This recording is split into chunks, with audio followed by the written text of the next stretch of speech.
Managing land by yourself is probably one of the hardest things you could do.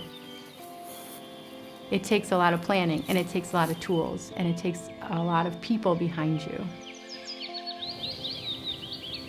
The Women in Their Woods program is about creating a space where learning about good forest stewardship can occur in a manner that is full of trust, is comfortable, is non-judgmental, where people can express their passion openly.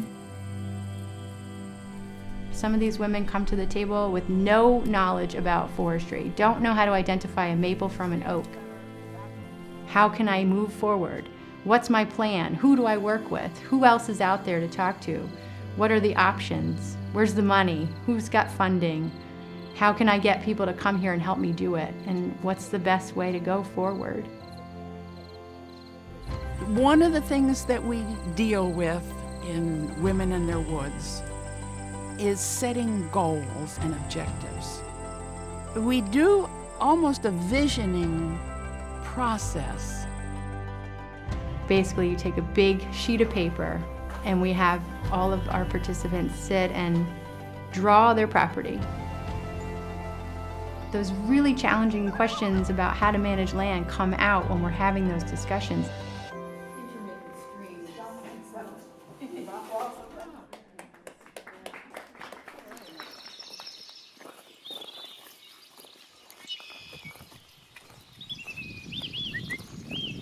This way.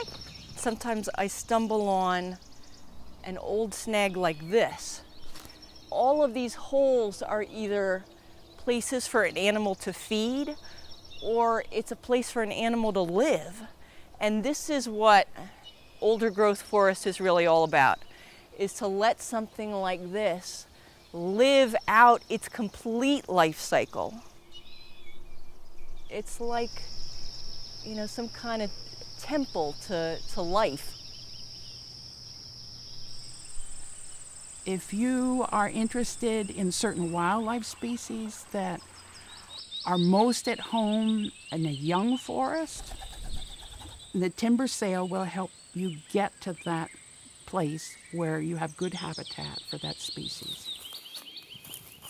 Most timber sales should be done with a consulting forester overseeing the sale who is working for the landowner, not for the buyer.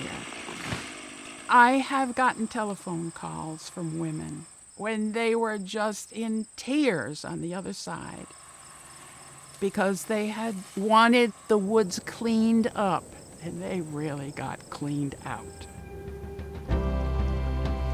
There's a language in the field of forestry, and landowners are more successful in interacting with foresters when they know that language.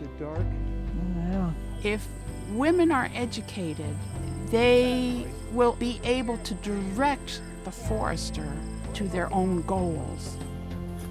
I was able to get a grant to fund my forest management plan. I hired a forester who came and walked through the property and created a 44-page plan. And now I have applied for a second grant to help me deal with the invasives. Once it gets a foothold, it's very serious. So women come together at these events and they learn from one another. We give them the tools and resources to help them become competent and confident. No one's judging you. No one's going to take the chainsaw out of your hand and show you how to do it. You're doing it, but you feel that support. It's about helping women express who they are as woodland owners and then go back and take action.